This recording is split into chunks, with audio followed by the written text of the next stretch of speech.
Hey, everybody, it's me, Jonathan Millard, the voice of the Vale, with another Big Hype podcast brought to you in association with our great friends at Bravos Boxing Gloves. So protect yourself at all times whilst wearing Bravos. Combat Ticks, platform for promotions and ticket sales, and our preferred charity of choice, Boxers in Need. But joining me on the way from his house in Sheffield. Yeah, Sheffield. I want to say Sheffield. I hope I'm right. See, he didn't say anything there. I was like, the one and only Hitman to Hitman, Adam Gielin. Geelan. How you doing? Yeah, I'm all good. Yourself? See, I knew I was going to get something wrong. I'm going to... it's all right. It's D at the end. I don't know why I wanted to put a Gleeland. I've had it all my life. Don't worry Gleelan. about it. Don't worry. Don't worry. See, this is why it's important to have these conversations. Look, as announcers. Yeah, it's very rare that people get it right first time. Anyway, don't worry about it. Good. Well, next time when I announce you, I will announce you correctly. Hopefully, fingers crossed. So, Adam, I'll ask you the same question I've asked everyone else who's come on the podcast, which is, how and why did you get involved in boxing? I guess it's kind of the old tale of growing up, kind of when I was 11, 12-year-old, got bullied at school, wanted to get into something to be able to defend myself, took to boxing to use fitness alongside the other sports I was doing at the time, and just really took to it, really enjoyed it, really took to the combat style, the aggression, being able to kind of get that anger management at the time out. I'd always been involved in martial arts and everything from a really young age, so I was always into it. And then from there, when I started doing it properly and more religiously, I just thought, this is it, this is for me. So, and then ever since then, kind of, I've had a couple of breaks out of it, but just took to it like fire after that. So, yeah, and then from then on, now right at the pinnacle of where I want to be at the moment, and hopefully keep pushing on from there. Let's take you back to those amateur days then. Do you remember your first time in an amateur gym? Yeah, so my very first gym that I ever went to was Clinton Woods' gym near my house, that I was just getting into to start off with for fitness, and learning how to box, learning the techniques. And then from there, at the time, Clinton wasn't doing any amateur kind of shows or having boxers, so I went to another gym at the time where a couple of my friends were boxing, called Laces Boxing Gym in Sheffield, and I was their first amateur fighter. I had a couple of years there, boxed in the Haringey Cup, was doing quite well, and then moved to Aspire Boxing Gym in Sheffield, where I spent the rest of my amateur career, really. Had a couple of breaks out with having a little boy with COVID, but then from there made the decision to go pro after that with Steve, Bailey and Ryan. So yeah, really did enjoy the amateur days, did enjoy it. The fights were a bit more intense, a bit more hell for leather. So yeah, completely different. I know it's to the not pro really that now. important, and yeah, I know it's not much of a, but I've asked this question to most of them. Do you remember how many amateur fights you had?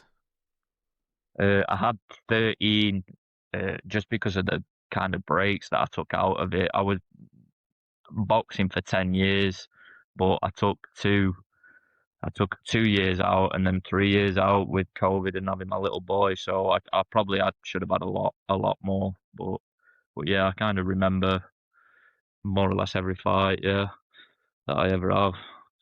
So what was the prompt then to get you to turn pro with Ryan Rose? Ryan Rose. Why am I saying it and laughing? Not Ryan Reynolds. Yeah. That's a different guy. Ryan Rose. It's not Deadpool, no. He might be. Who knows? He's a great British boxer, so he's a British champion. So My head coach, Steve, he's Steve Bailey. He's always been a really close friend of mine. I worked with him at Sheffield United years ago, and I'd always said to him, if I was ever going to go professional, I wanted to go with yourself. I wanted him to train me. And at the time, he'd been with Ryan years and was down at his gym, Southpaw in Sheffield. So from there, it was kind of the route to go with signing with Ryan, and from there, I've enjoyed the last couple of years with both of them. Learned a hell of a lot and really progressed in my career, and really looking forward to what comes. So just from having Ryan's experience behind and Steve's experience as well, like he's been in boxing a long time, and Ryan with the credentials he's got, I just knew that the opportunities that I was going to get and the experience I could learn from was second to none. Yeah. So you've had what, five professional fights with four 0 and 1 draw in the professional game. Do you remember the debut? Do you remember your very first fight? Do you remember how that all came together? Because I've looked through your socials and it's kind of like you say about one door closing and another one opening. So tell us about that. What was happening at that time that you made that post? Yeah, at the time, last year, when I made my debut, it was a difficult time at the time for myself because I'd just lost one of my close friends, uh, George Baldock, uh, and at the time it was nice to then have that progression to be able to have something to look forward to. And I always wear GB2, which was his number when he played for Sheffield United, on my shorts. Uh, and as unfortunately that door closed in the cell in his where I was, it was nice to then have that goal to be able to look forward to and have something that I could make everybody proud of in my career, my little boy. And then I did that with winning and putting on the performance that I did against a very tough opponent in Jordan Grammon at the time. So yeah, it was really nice to have that opportunity to then be able to go and have kind of some nice, good memories at the time. Yeah. Jordan Granham is a good, yeah. Jordan Granham, boxing fans will know that name. A very well seasoned veteran of the scene, of the small horse scene, given a lot of debuts, debutants, boxers opportunities to step in with him and teach you a few things. He is a tough cookie, and you took it all three out of 4 rounds. Is that right? Do you remember that debut? Yeah, I won the first 3. Obviously, that lack of experience in the pro game, I kind of came all guns blazing them first 3 rounds with that kind of amateur experience of Mm-hmm.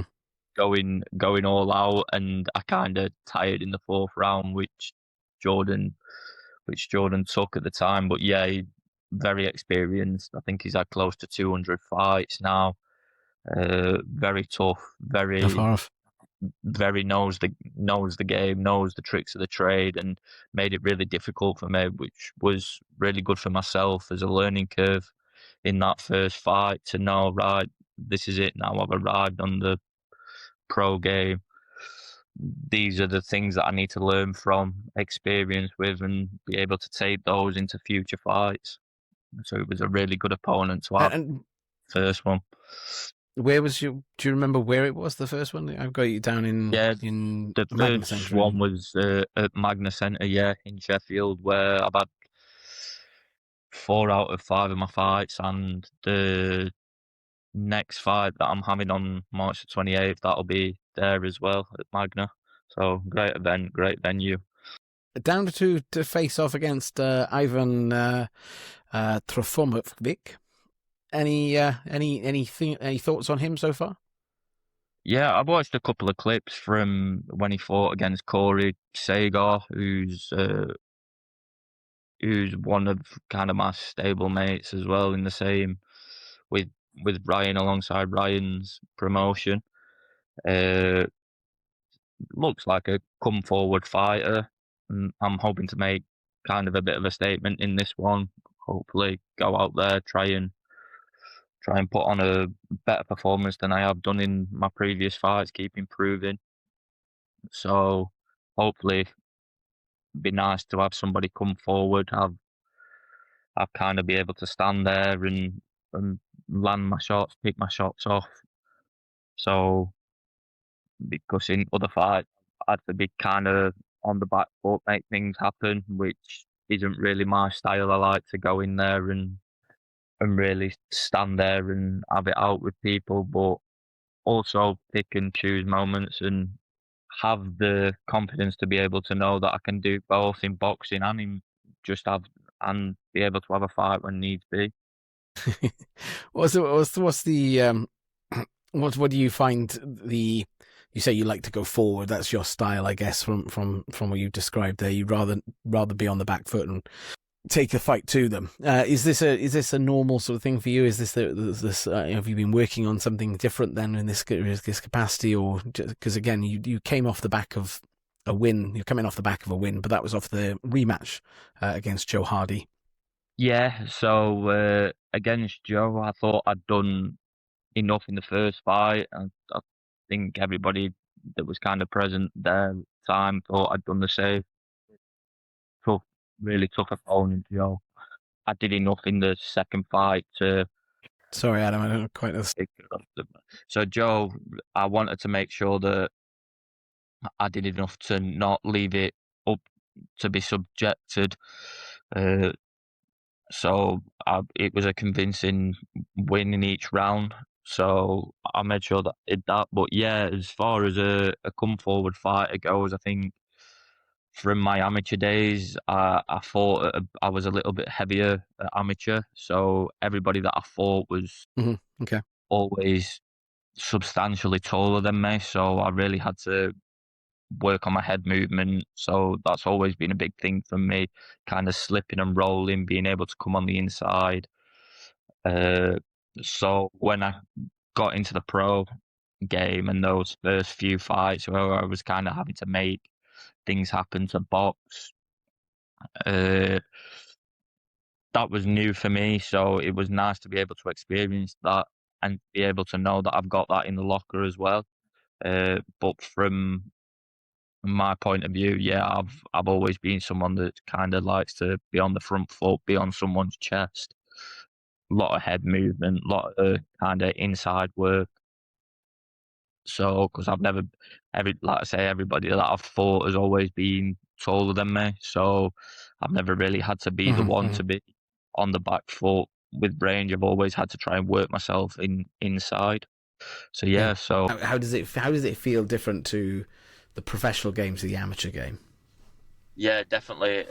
In terms of in the amateur game, I think as soon as the bell rings, you kind of hell for leather 3 rounds. Like, it's toe to toe on top of each other. Whereas in the pro game, and I think it really suited my style a lot more. Like, I am a come forward fighter, like to be aggressive on the front foot. In the terms of the pros and the longer rounds, the more rounds, it just gave me time to be able to think and be able to pick my shots more, think more about what I'm doing in the ring, have more of a game plan. Whereas at amateur, you kind of fitness plays a big part of it. Obviously, technically, you still need to be good to get to a certain level, but sometimes technique does kind of go out of the window when you're just there having hell for leather for either 2 or 3 minute rounds in short bursts, whereas in the pro game, at least, you've got time to be able to think about your shots. And having the opportunity to fight Jordan in my first fight was really good experience for me, to fight somebody as tough as him in my debut. He is a tough cookie, in fairness, Yeah, definitely such a tough cookie, and it gave me that experience of what the pro game was going to be like. was able to pick my shots, was able to take my time, and he gave me a tough. He definitely gave me a tough fight. He didn't. Good. He didn't just kind of stand there and let me have it all my own way, which is what I wanted as well. I needed to learn the ins and You need outs. someone to give you a bit of a challenge. Yeah, you need to take the good with the bad as well. So I definitely learnt that from fight. We moved on then to the next incumbent, which is Sam Kirk, and then you went through Sam Kirk, you went to Josh Cook, and then we went up against Joe Hardy in fight number 4. Didn't quite go the way you probably thought it was. It came out as a draw. Yeah, so I thought, especially in that fight, it was my best performance that I put on, the most relaxed I felt in the ring, kind of with having the 3 previous fights. I was kind of getting into the swing of things, and the first 2 rounds especially I thought was probably the best I'd boxed, and my corner said the same, and felt really comfortable in there. 3rd round again, thought I was boxing similar to how I'd done in the first 2 rounds, and then the 4th round I felt as though Joe kind of knew he was behind at that time and came out and really put it on me in that last round, and I kind of probably knew that I didn't take that last round, but I thought I'd done more than enough in the first 3, and kind of everybody in there, including probably their corner themselves, thought I'd done more than enough to take the victory. Unfortunately, on the day, the only person that mattered was the scoring referee, and he gave it as a draw. Yeah. But you need to take those kind of little adversities to be able to come back roaring, and I did that in the rematch against him a couple of months later.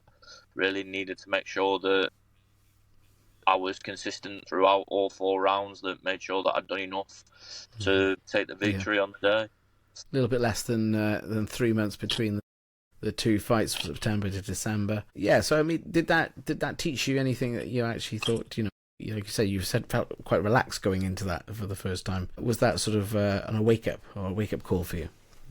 Yeah, it was definitely a wake up in terms of not to get complacent, despite how well you think you're doing in a certain fight, to make sure that you don't take your foot off the gas, to keep consistent throughout all the rounds, and that gave me that ability to make sure that I was aware of that. So leading into the rematch, and for any kind of future fights, potential fights, moving forward, that I know that I need to be 100% in every round. That I can't really allow myself to take my foot off the gas, despite how well that I think I'm doing in a fight. Because at the end of the day, if you leave it to the judges' scorecard, you're susceptible to them. So just making sure that I'm doing enough in each round to win the round. Your style. I mean, obviously, as you said, you're a bit more of a picker up of sort of picking off. You've got quite a long range on you. Yeah, so I like to come forward. I can box on the back foot if needs be, but I do kind of like to be on the front foot, making things happen. If I need to stand toe to toe with someone, then I'm more than happy to do that. I don't mind taking a shot if needs be. Obviously, ideally don't, but definitely that style of more a fighter than a boxer, but still having the ability to box when needs be is definitely probably how I'd describe myself. Yeah. But it sounds like it sounds like you enjoyed that last fight and getting retribution, obviously, and coming back and getting the win. Still undefeated at this stage. It's still four wins and 1 draw. That's still undefeated because no one's beating you yet. So, but we've got something lined up in the pipework for March now. With another double R26 or R26, whatever you want to say it, Ryan Rose show up in the Magnus Centre in Rotherham. They've already named your opponent as well. Do you know? Have you looked at this guy, Ivan? I've looked at a couple of fights that I could find on YouTube, and I know that he fought against kind of one of my stable mates in terms of with the same promotion, Corey Sagar. So. I'm hopefully putting on a good performance again in this fight, but really coming again, having a good go, putting on a performance that people can look and go, all right, he's arrived, kind of thing. So just wanting to do, not just do enough. I want to make sure that I put on a performance that gets the win guaranteed. So, and hopefully even be able to get my first stoppage if the opportunity presents itself. Well, it's certainly, you're going to be looking for that opportunity. You've got to look for those opposite spaces. You say, he went up against Corey Sager, we've had on the podcast, and also another podcast as well, Killian Mills, in your call. On a Goodwin show. So again, quite well experienced, and again, he's going to be a bit of a challenge, I think, for you. So it's good that you're taking control of that one. You've said you watched a few of the videos. You think you're setting yourself up for success at the moment. Still, hopefully this will be 5-0-1. What's the plan for you during the next 24 months, 12 months? Let's look at the next 2 or 3 years. Where do we see Adam being? Where do we see Adam going? Hopefully, over the next course of 12 to 18 months, kind of again progress up the rankings, take each fight as it comes, but just keep ticking victories off as I can. Hopefully, in the not so distant future, try and maybe fight for a central area title, and then wherever the opportunities present themselves after that, take it from there, whether that be English title, British title. Hopefully not really putting a ceiling on myself at the moment, but if an opportunity presents itself, being able to take it with both hands, being able to put myself in a position to get those opportunities by keeping moving forward with victories. So that's hopefully where I'm progressing towards. So the central area is definitely well on the tick list that you want to get done. Trying to follow in Ryan Rose's steps, get the Lonsdale beautiful belt. Is that where you'd like to get to? Yeah, definitely. I think that's I'd like to say a realistic target over the course of my career. Obviously, like I say again, not putting a ceiling on anything if the opportunities present themselves, but that is somewhere that as a realistic target for myself, that if I can get to there, then I can kind of say that's the goal that I set myself, and then anything there on out is kind of a bonus. So yeah, it'd definitely be good if opportunities present themselves. Yeah, definitely, I'd snap anybody's hand off, but I've got to be able to keep performing and put myself in the position to be able to earn those opportunities. Yeah. And opportunities always come at normally the most inconvenient time, unfortunately, for me anyway, particularly. There's always opportunities. Would you take the journey, because you've been kind of a bit of a home fighter at the moment? You've stayed pretty close to home in Sheffield, Rotherham, around those sorts of areas up there. So it's not. Would you, if there was a call and said, you have an opportunity to fight in America, opportunity to fight in Saudi on one of those cards, would an opportunity for a belt as well, would you go on the road and try and do that journey as well? You've not really done that before. Is that something you've considered? Yeah, it's definitely something I've considered. Again, I'd be open to the chance to be able to do that. It's something that ultimately I'd love to do as well. I'd love to be able to travel and be able to fight in different venues, different sceneries. It's something that I'd relish, and if given the chance to be able to do that, I'd definitely be more than open to doing it. And being able to learn from those experiences as well in doing that, because sometimes when you do go... No, it's true. You're right. Not everything goes to plan sometimes when you're on the road, particularly when you're not in your natural environment, shall we say. So, yeah, I get that. But you've got a really interesting nickname, which is Kitman to Hitman. How did you get that? What's the backstory of that?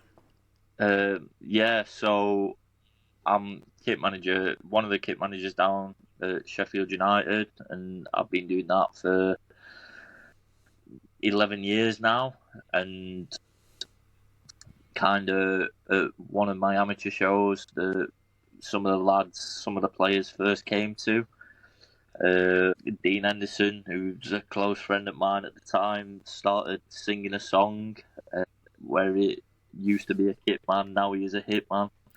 And I always said to myself, if I was to ever turn professional, that would kind of be my nickname. And when that did, I thought, yeah, this is it. This is where we go from here, nickname-wise. And I think because it is so unique, it's kind of a talking point as well. But yeah, that's why I had to bring it up, because it is such a unique one. I mean, as a ring announcer, you get quite a lot of, sometimes very similar nicknames, and you think, oh, okay. But that one's a really interesting one. I think that's really interested, again, to sort of that sort of thing.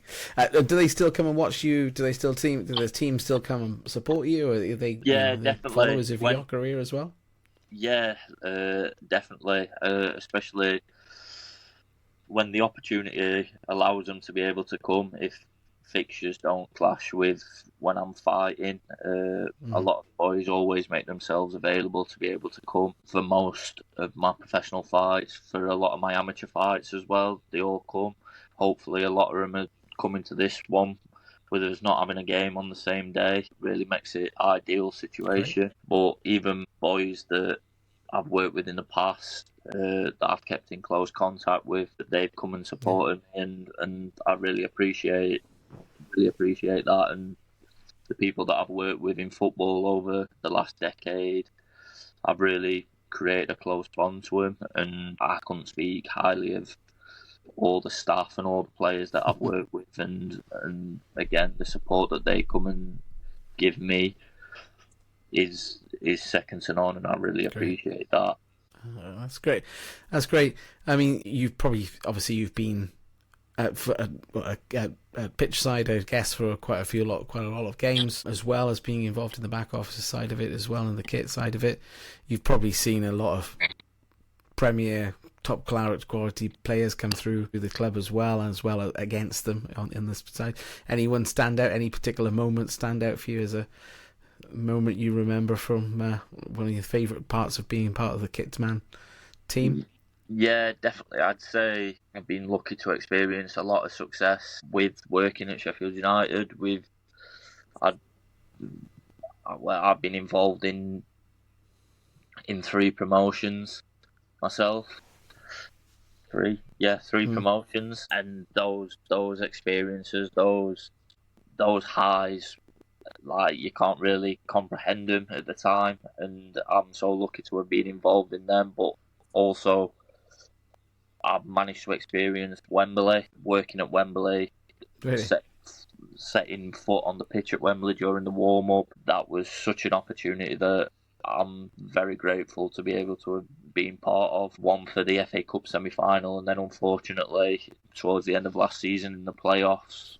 And yeah, there's definitely been some really high moments that I've been lucky to experience, and the grounds that I've been to, the opportunities that I've had in being involved in the game are second to none, really, and I'm really lucky and grateful for that.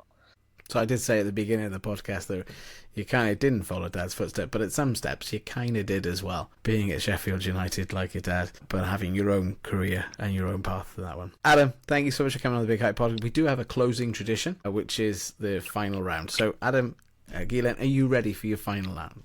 Yeah, let's go for it. Okay, seconds out. Southpaw or orthodox? Orthodox. Body shots or head shots? Oh, good body shot.